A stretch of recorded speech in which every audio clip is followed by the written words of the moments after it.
Hi everybody, I'm Bree the Plant Lady, checking in with a weekly garden tour. We are in the last days of spring, and it always makes me a little melancholy because I like the days increasing in length, and of course, come solstice, we start doing the nosedive. I'm also kind of celebrating the last days of temperatures that are like really pleasant. We've been actually really fortunate to have had a lot of like much milder, not as humid weather as we normally have, but that changes this week. We have 101 predicted and heat indexes of like 110, and so it'll be back to reality. The garden, we've also made a ton of progress in, getting seeds harvested and starting to make bed transitions from the cool season to the warm season. So today's tour will really be like, hopefully your last peek at the, cool season plantings, because my aim is that we are going to have all of this cleaned up and replanted this week. It's been really exciting and so helpful to have Savannah here. I have Savannah 3 days a week, and then Aiden's school ends and he'll be here every day. And so it's incredible how much you can get done when you have help. And it's not just you. So I'm feeling really ambitious about all that we have to accomplish this summer, and I think that we're going to get to it. So let me turn this camera around so I can show you what the garden's looking like today in the middle of June. Well, I started here with the Crinum in my background because they're just so beautiful. And I don't know what variety this is. It for sure came from my friend Jenks Farmer, who is like the Crinum man. He has a Crinum farm down near Aiken, South Carolina, in a little place called Beach Island. But you can see they're a really wonderful hardy bulb, at least hardy here in zone 7. And they just flower continuously through the summer, and they're just so beautiful. You can also see the lettuce. This is the wildfire lettuce that I've been showing you all winter. It's definitely in its seed stage now, and I am going to have Savannah harvest some of the seed. There is the seed. You see, it is like eyelashes. But I'm excited to be able to harvest a lot of this seed so that I can do larger borders in the fall, because this was a really, really great mix. And I think it still looks really pretty. Obviously, we're not eating it at this stage because it's super bitter. But overall, I definitely want to replicate this en masse in other parts of the garden. Probably the most dramatic thing is the barley wave has been harvested, and Savannah mowed it down, and we will mulch this, and then we are going to plant Seminal pumpkins, which are actually those pumpkins up there on the front porch. They are native to Central Florida, and they are squash vine borer resistant and powdery mildew resistant. Now, we didn't mow this little section, and that's because we have a yellow jacket nest in here, and we're gonna have to deal with it. We're gonna deal with it tonight because they're not as active in the evening. I never spray pesticides. I hate killing insects, but I definitely can't have a yellow jacket's nest basically anywhere on the property. We have way too many people visiting, and David is highly allergic. So yeah, unfortunately, we're gonna have to, well, I think we have a creative organic solution using like dish soap and water. We'll see how that goes. So hopefully you watched the video that I posted showing you the process of how we harvested and then threshed and winnowed. And I asked everybody to, estimate how many pounds of seed did we get. And Savannah was super close. She said 6 pounds. We actually got 6.6 pounds of barley seed from this border. This border is, you know, I don't grow barley on the shady side. So what this amount of square footage equals, I think, around 300, maybe 350 square feet. So that's actually a pretty good yield for, you know, not a huge amount of space. Something that I think most people with sunny yards could accommodate a bed like this. So right now we have the seed stashed in the refrigerator, and I'm gonna get up with some friends who brew and see if we can use it for the process of making like a small batch that, you know, would be like very special and specific to our yard. I'll definitely keep you all in the loop as we make more progress. But we have a lot of gardening to do, so I don't quite have time right now to get involved in brewing beer. So yeah, maybe that'll be like a mid-July activity. Fingers crossed. This entry area, I think it's so cool, and I love this echinacea. This hasn't been a great spot for echinacea, but that one's holding on. And of course, the eucomis are amazing, and they are not these, but some are already starting to flower. But I'm walking over here to show you that big news, the concrete is getting poured this week, like tomorrow. They are starting on it tomorrow, and I am not totally prepared. So after I'm done with this tour, I have to get busy digging up the plants that are in this foundation bed. I don't have a lot of faith that I'm going to be able to successfully transplant that butterfly bush, but it's you know, it's available for sale, so we can definitely get another one. There's some lilies that are worth digging, and, you know, some sedum. I'm amazed at how many seedling petunias have popped in. Obviously some chrysanthemums, another upright sedum. You know, it's like nothing that's like super valuable, but no point in wasting plants, right? So tonight I will dig up what I can, because tomorrow at this time, this is all going to be scraped away in preparation for the concrete being poured. I think the most spectacular tree in the garden right now is this giant crepe myrtle. This is Lagerstromia farii townhouse. And I got this as a cutting from the Ralston Arboretum. You can see it's got fantastic bark. But this is really the first year that it's had this explosion of flowers. And y'all, they smell wonderful. They're a really nice light scent, kind of like baby powder. And the petals are starting to fall now. And it almost looks like a little bit of snow. Just not really, but I bet it will look like snow when more petals fall. Isn't that just the most spectacular thing?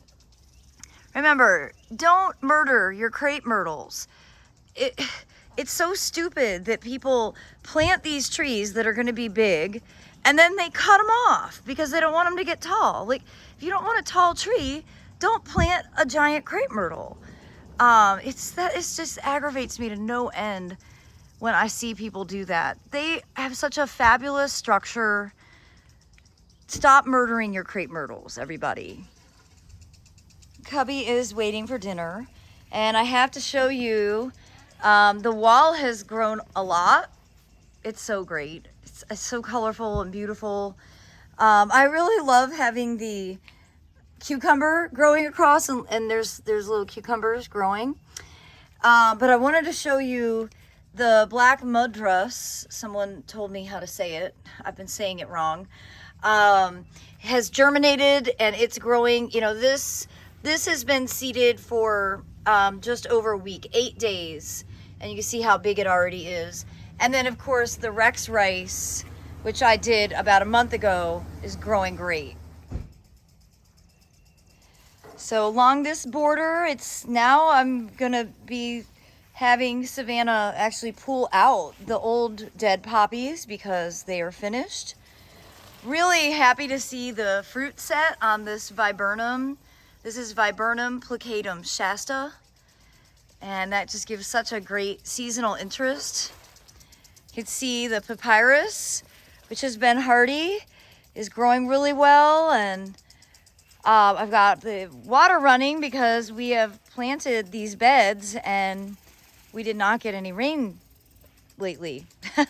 And I'm also running water in preparation of getting the ground moist enough to tolerate 101 degrees. So one of my really good friends was in town this weekend, and we were trying to, identify this so that you would all know. And I'm pretty sure that this is Echinacea sombrero burgundy. It all starts like this color, and then as it ages, it gets this more deep color. I am just so impressed with it. I really love it. Now here is a bed that we got replanted. We actually got all of these replanted, and they're mulched and they're neat and tidy. So you can see this is a really simple foodscape. It's just, there's a pineapple sage and a pepper, some eggplants, sort of a eggplant pepper row, basil here. Same thing across. I left the parsley because the swallowtail caterpillars have started to find their way to them. In fact, let me show you one right here. Aren't they just the cutest things? Oh, I love them so much. So really important to grow, plants that not only support the butterflies and their nectar needs, but having host plants for their caterpillar stage is really critical. Got the pool replanted, and I love this Albrito coleus. It's so dramatic. I just think it's so beautiful.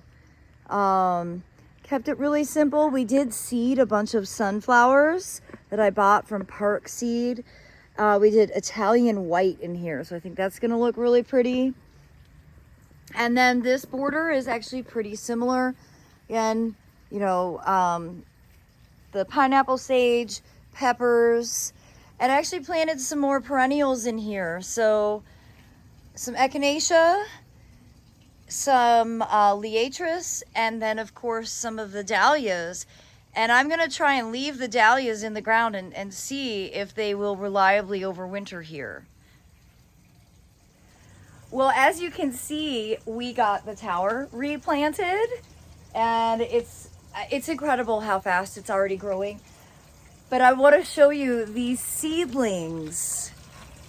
So we did these 4 days ago. We seeded these, and you can see how they have already germinated. This is cucumber, and then we also have lettuce. So I'm really excited. I think Savannah was really excited too, because she's been to Epcot at the land, but has never actually planted a tower before. And she was like, wait, because you can bring these inside. They have lights. They're super cool. She's like, could I have one in my dorm room? That's like the fastest way to make me like super excited is to say something like that. So we've also been busy harvesting garlic, and we've got a bunch hanging. We're just basically curing it at this stage. It's just gonna sit here and dry out for the next probably week, 2 weeks. The key with curing garlic is just keep it out of direct sun. Don't let it get rained on. I'm saying this out loud to make sure I don't just turn on a sprinkler and get everything wet, because the point of this is to dry it so that the oils will settle into the bulb, and that's actually what makes it store longer. So you can eat the garlic fresh right when you pull it out. That's totally fine. It's not about making it edible or not. It's making it so that it has a longer duration of time so that you can keep it inside and cook with it. Most of what I have here are hardneck varieties. So I can expect to keep them for about 6 months, which is perfect because I always start planting garlic generally right after Labor Day, and then I plant garlic all fall. I give a really broad window, you know, Labor Day to New Year's. Get your garlic planted. And again, I just grow it along bed edges to help deter animals, and I end up with a really meaningful harvest. So I hope that you'll be inspired by this and remember in the fall to get your garlic planted so that you can also enjoy your own homegrown garlic. I promise you it tastes so much better, and it doesn't have to be shipped from halfway across the world. As we walk along here, going in, we have more seeds to collect, and you know, this will be an easy bed to clean up and make it neat and tidy. I wanted to show you here on the north side though that the gardenias have started to bloom, and they are so spectacular. This is an old-fashioned variety, huge flowers. This is one called Michael. I actually got this as a cutting from Magnolia Plantation down in Charleston. And you know, I have it planted here by the air conditioning unit very strategically, because at this time of year, when the air handler's on, it actually brings the scent of the gardenia into the house. It's really quite wonderful. I can't believe how big this catnip has gotten. This is all catnip here. And Cubby does love it, but I mean, he doesn't use this much. The Shasta daisies are still blooming. These helianthus, they're just growing like gangbusters.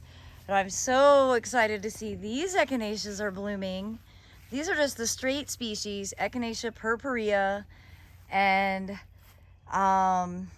yeah, they have started seeding themselves in here, and this is just like makes all my dreams come true, having all these coneflowers in bloom right now.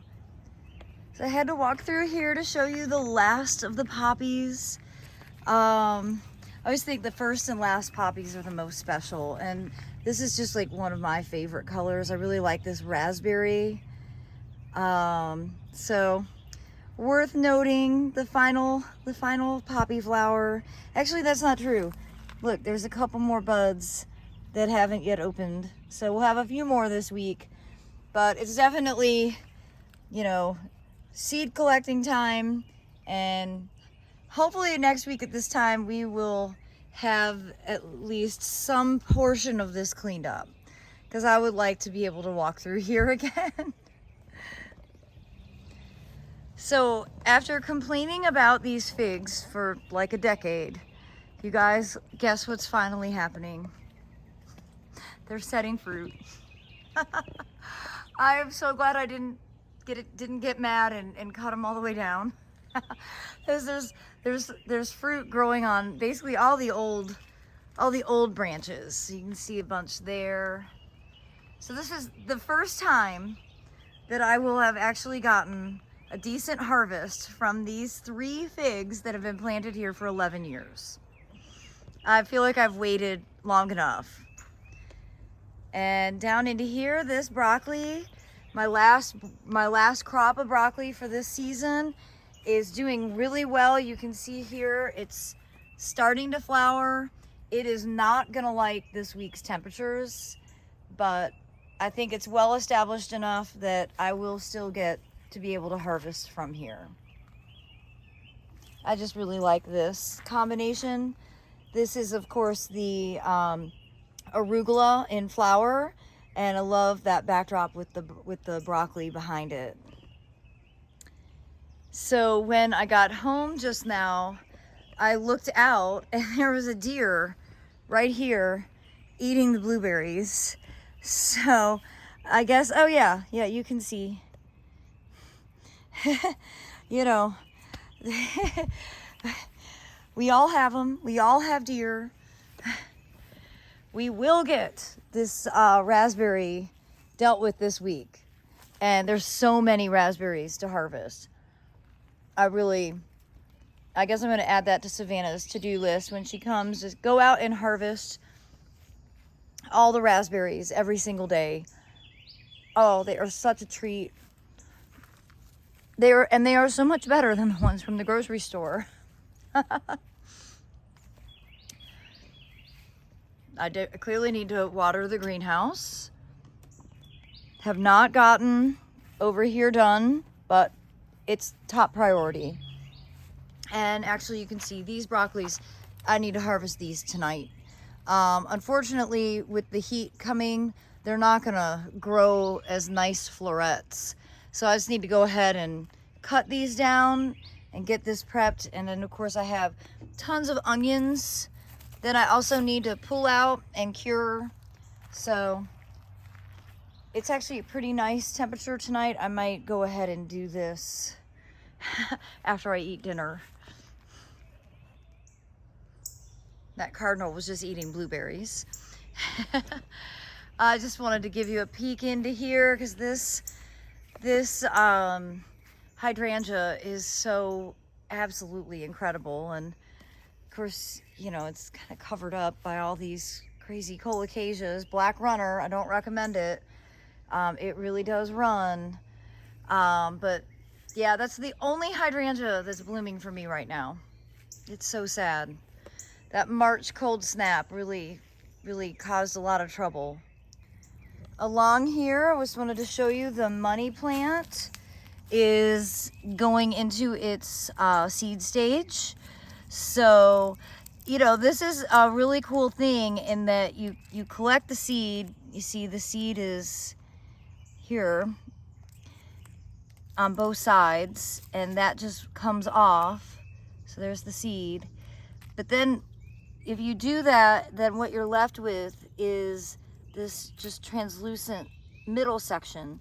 And they're wonderful, you know, in dried arrangements. So that's another thing that this week we will make a video specifically to show you how to collect your own lunaria seeds.